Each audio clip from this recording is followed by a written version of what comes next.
তালাক দুই ভাবে, তালাকে সুন্নি, তালাকে বেদি, এই দুই ভাবে আমাদের সমাজে প্রচলন রয়েছে। তালাকে সুন্নি আর তালাকে বেদি। তালাকে সুন্নি হলো, এটাও আপনার আমার জানা থাকতে হবে, সুন্নতি তালাক, শরীয়তগত তালাক। কিভাবে আমরা আমাদের স্ত্রীদেরকে যদি তালাক দেওয়ার কারো দরকার পড়ে কিভাবে তালাকটা দিব, কোন সময়ে তালাক দিবে, এটার সময় রয়েছে। ওই যে আমি একটু পূর্বেই বলেছি, আল্লাহ বলেছেন তাল্লিকুহুন্না, তোমরা তালাক দেও তোমাদের স্ত্রীদেরকে ইদ্দতের ভিতরে। ইদ্দতরা কি? ইদ্দতরা হলো মেয়েদের মাসিক হওয়ার পর যে পবিত্র অবস্থায় যে কয়েকদিন থাকে, এই পবিত্র অবস্থায় স্বামী যদি স্ত্রীকে স্পর্শ না করে থাকে, স্বামী স্ত্রীর কাছে যায় নাই, স্পর্শ করে নাই, পবিত্র শুরু হয়েছে, পবিত্রতা শুরু হয়েছে, এই অবস্থায় তালাক দিতে হবে। এই অবস্থাতে তালাক দিতে হবে। মাসিক এসেছে কোনো মহিলা, এই অবস্থায় তালাক দেওয়া যাবে না, নিষিদ্ধ, হারাম।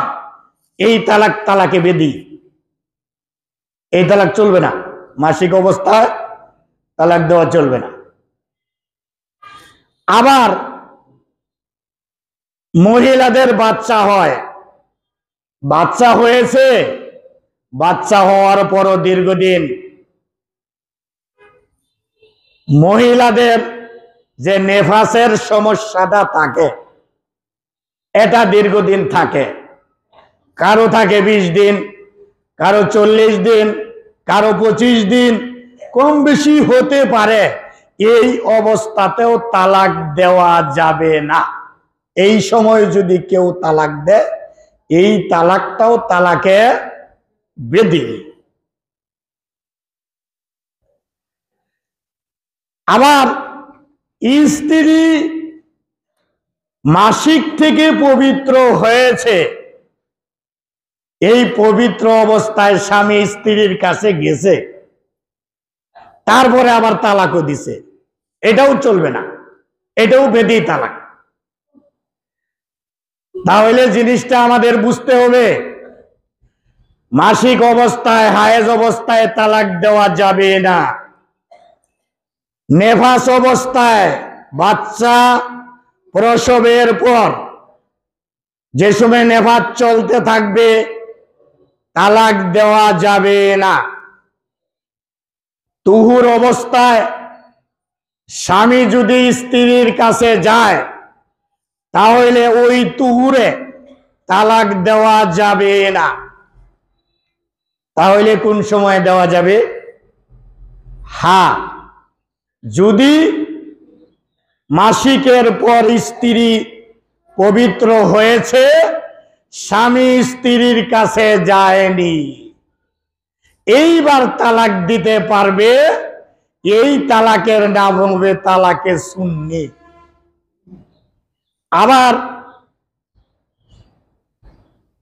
পবিত্র হয়েছে, মাসিক চলে গিয়েছে, পবিত্র হয়েছে, যে কোনো সময়ে গর্ভবতী হয়েছে, স্ত্রী গর্ভবতী হয়ে গিয়েছে হামল অবস্থায়, আপনি এই হামল অবস্থায়, গর্ভবতী অবস্থায় তালাক দিতে পারবেন। গর্ভবতী অবস্থায় তালাক দিতে পারবেন। তাহলে তালাকের পদ্ধতি হলো মেয়েদের পবিত্রতা অবলম্বন, যখন যেই সময় মেয়েরা করবে, যেই সময় পবিত্র থাকবে, মেয়েদের তুহুর অবস্থায় তালাক দিতে হবে, যে তুহুরের ভিতরে স্বামী স্ত্রীর কাছে যায় নাই। 2 নম্বরে হামল অবস্থায়, গর্ভবতী অবস্থায় তালাক দিতে পারবে। এই দুই অবস্থার তালাক হচ্ছে তালাকে সুন্নি, শরীয়তগত তালাক, সুন্নতি তালাক, ইসলামী তালাক, বৈধ তালাক, জায়েজি তালাক। এর বাইরে যে তালাকগুলি দেওয়া হবে, ইতিপূর্বে আমি বললাম এগুলি হলো বিদাতি তালাক। এই তালাক শরীয়ত সম্মত নয়। আবার আমাদের সমাজে তালাকের বাক্য এমন ভাবে চালু আছে, এটাকে খামখেয়ালি মনে করে, খেলা খেলা মনে করে। খামখেয়ালি, খেলা খেলা, ঝগড়া দৈনিক করতেছে, দৈনিক তালাক দিতেছে। প্রতিদিন ঝগড়া করে, প্রতিদিন তালাক দেয়। একবার দেয় না, কয়বার করে দেয়? বলে 1 তালাক, 2 তালাক, 3 তালাক, 100 তালাক, 52 তালাক। তালাক যে আছে সব দিয়ে ফেলে। শুধু এইটুকুই নয়, বলে তোকে তালাক, তোর বইনের তালাক, তোর মাকে তালাক। এই ধরনের বেয়াদব আমাদের সমাজে রয়েছে। এই ধরনের বেয়াদব। তালাকের মালিক আপনি, আপনার স্ত্রীকে তালাক দেওয়ার মালিক। আপনার স্ত্রীর বোনের তালাক দেওয়ার মালিক তো আপনি না। আপনার স্ত্রীর মাকে তালাক দেওয়ার মালিক আপনি না। আপনি যদি মাঠে গিয়ে 16 কাঠার একটা ক্ষেত বললেন, এই ক্ষেতটা আমি দাপুনিয়া বাজারের আহলে হাদিস মসজিদে দান করে দিলাম। আবার কিছু দূর যাইয়া 12 কাঠার একটা ক্ষেত বললেন, এইটাকে আমি দাপুনিয়া মসজিদ মাদ্রাসায় দান করে দিলাম, কিন্তু এই জমিনের মালিক আপনি না। আচ্ছা, জমিনের মালিক আপনি না, আপনি যদি এই দাপুনিয়ার মসজিদকে দান করে দেন, দাপুনিয়ার মাদ্রাসাকে দান করে দেন, আপনার এই দান হবে? এটা কি সলসাতুরি হবে না? এটা একটা বাটপারি হবে না? আপনি মালিক না, আপনি কি করে দান করতে পারেন? আপনি তো তালাক কাকে দিতে পারবেন? আপনার স্ত্রীকে দিতে পারবেন। আপনি স্ত্রীর বোনকে দিতে পারেন না, স্ত্রীর মাকে দিতে পারেন না। এই জন্য আমাদের সজাগ থাকতে হবে। যাদের তালাক দেওয়ার প্রয়োজন রয়েছে, সুন্নি তালাক দিতে হবে, সুন্নতি পদ্ধতিতে দিতে হবে।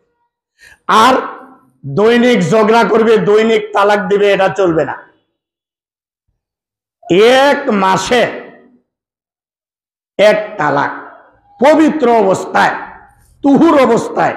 আগেই বলেছি, স্বামী স্ত্রীর কাছে গেছে না, ওই তুহুর অবস্থায় 1 তালাক দিবে, বলবে আমি তোমাকে 1 তালাক প্রদান করলাম।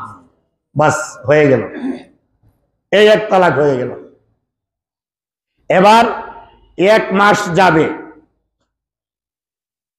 1 মাসের ভিতরে চাইলে স্বামী স্ত্রীকে আবার ফেরত নিতে পারবে। 1 মাসের ভিতরে, 2 মাসের ভিতরেও নিতে পারবে, চাইলে ফেরত নিতে পারবে। কারণ 1 তালাক দিলে, কেউ যদি একটা তালাক দেয়, তাহলে স্বামীর অধিকার আছে আবার স্ত্রীকে ফেরত নেওয়া। এই তালাককে বলা হয় তালাকে রেজি। তালাক দিয়ে দিছে শিক্ষার জন্যে। এবার তাদের ভিতরে পরস্পরে ভুল বোঝাবুঝি হয়েছে। এবার যদি স্বামী চায়, বলবে তুমি চলে আসো, তোমাকে ফেরত নিলাম, তুমি চলে আসো, আর কিচ্ছুই লাগবে না। খালি যদি বলে চলে আসো, আমি ফেরত নিলাম, তাহলেই হয়ে যাবে। যদিও আপনি তালাক একটা দিয়েছেন, কিন্তু আপনি যদি চান যে আমি আবার ফেরত নিলাম, খালি বললেই আপনার স্ত্রী আপনার কাছে চলে আসতে পারবে। এটা 1 মাসে। আবার 2য় মাসে যেয়ে আপনার যদি আর দরকার না হয় তালাকের, তাহলে ওই যে শিক্ষা হয়ে গেল, 1 তালাক তো দিয়েই দিলেন, আর দরকার নাই তালাকের, কিন্তু তারপরও সংশোধন হলো না, বা আপনাদের বনিবনাত হলো না, বা স্বামী স্ত্রীর বন্ধনার টিকে রাখা সম্ভব হচ্ছে না, তখন 2য় মাসে তুহুর অবস্থায় আবার তালাক দিবে, তোমাকে আমি দ্বিতীয় তালাক প্রদান করলাম। এইবার দ্বিতীয় তালাক দিয়াও স্বামীর অধিকার আছে আবার ফেরত আনার, যদি বুঝে যে সংশোধন হইয়া গিয়েছে, স্ত্রী সংশোধিত হয়েছে, স্ত্রী আর স্বামী পরস্পরে মিলে আবার তারা সংসার করার জন্য ঐক্যমতে এসেছে, এইবার সে বলবে তুমি এসে পড়ো, আমি নিয়ে নিলাম, তাহলেও চলবে, আর কিছুই লাগবে না, আর কিছুই লাগবে না। এইবার দুইবারের পর এই কথাটাই আল্লাহ বলেছেন আত-তালাকু মাররাতান, দুইবার দিতে পারবে। দুইবারের পরে এইবার তৃতীয় মাসে যাওয়ার পরে দেখা গেল স্বামী স্ত্রী আর একসাথে সংসার করা সম্ভব নয়, এইবার স্বামী তৃতীয় মাসে তালাক দিছে, তোমাকে তৃতীয় তালাক প্রদান করলাম। এইবার তৃতীয় তালাক প্রদান করার পরে স্বামী আর ওই মহিলারে তালাক দিওনের আর মালিক নাই, কেন? এই মহিলা আর তার বউ নাই, স্ত্রী নাই, এইবার তালাক হয়ে গেছে। এই তালাক তালাকে বায়না, একেবারে বাইনুনাতান কুবরা, একেবারে বড় তালাক হয়ে গিয়েছে। আল্লাহ ইয়াহিল্লু লাহু, তার জন্য জায়েজ নেই হাত্তা তানকিহা জাওজান গায়রা, তিন তালাক হয়ে যাওয়ার পরে স্বামী যদি চায় বা দুইজনই ঐক্যমতে আসলো যে আমাদের সন্তানাদি আছে বা সন্তানাদি নাই, যেটাই হোক, আবার আমরা একসাথে হতে চাই, আর সুযোগ নেই, আর সুযোগ নাই, তিন তালাক হয়ে গেলে আর সুযোগ নাই। হ্যাঁ, একটা পদ্ধতি আছে, একটা পদ্ধতি আছে, কি জানেন? সেটা হলো তিন তালাকের পর ওই স্ত্রী বাপের বাড়ি চলে গিয়েছে, ভাইয়ের বাড়ি চলে গিয়েছে, ওখানে দীর্ঘদিন থেকেছে, আপুসেই অন্য জায়গা থেকে বিয়ার পয়গাম এসেছে, অন্য ছেলের সাথে বিয়ে হয়েছে স্বাভাবিক গতিতে, কোনো চুক্তি মুক্তি না, এমনি বিয়ে হয়েছে। বিয়ে হওয়ার পর ওই জায়গাতেও আর স্বামীর লগে বনি বনাত না হওয়াতে দ্বিতীয় স্বামীও তাকে তালাক দিয়ে দিছে এইবার, অথবা দ্বিতীয় স্বামী মারা গেছে, দ্বিতীয় স্বামী বিয়ে করার পর 1 বছর 6 মাসের পর মারা গিয়েছে, অথবা দ্বিতীয় স্বামী তাকে আবার তালাক দিয়া দিয়েছে। এইবার আবার মেয়ে বাপের বাড়ি ঘুরে এসেছে, ভাইয়ের বাড়ি ঘুরে এসেছে, এইবার দুইজনে আবার ওই যে পূর্বের স্বামী সে একা, এবার স্ত্রী দ্বিতীয় ঘর থেকে ঘুরে এসেও একা, এইবার আবার তারা নিয়ত করেছে একত্রিত হবে। হ্যাঁ, এইবার একত্রিত হতে পারবে, এইবার একত্রিত হতে পারবে নতুন বিবাহ বন্ধনের মাধ্যমে, নতুন বিবাহ বন্ধনের মাধ্যমে। যেমনি ভাবে শুরুতে বিবাহ পড়াইতে হয়েছে, ইজাব কবুল হয়ে লাগছে, যেমনি ভাবে সাক্ষীর দরকার হয়েছে, যেমনি ভাবে সুন্নতি খুতবার দরকার হয়েছে, ঠিক তেমনি ভাবে ইজাব কবুলের মাধ্যমে, সাক্ষীদের মাধ্যমে, সুন্নতি খুতবার মাধ্যমে আবার নতুন করে বিবাহ বন্ধন আবার যদি সেখানে আকদ করে দেওয়া হয়, তখন আবার তাদের জন্য বিয়ে করা বৈধ হবে, জায়েজ হবে। কখন হলো?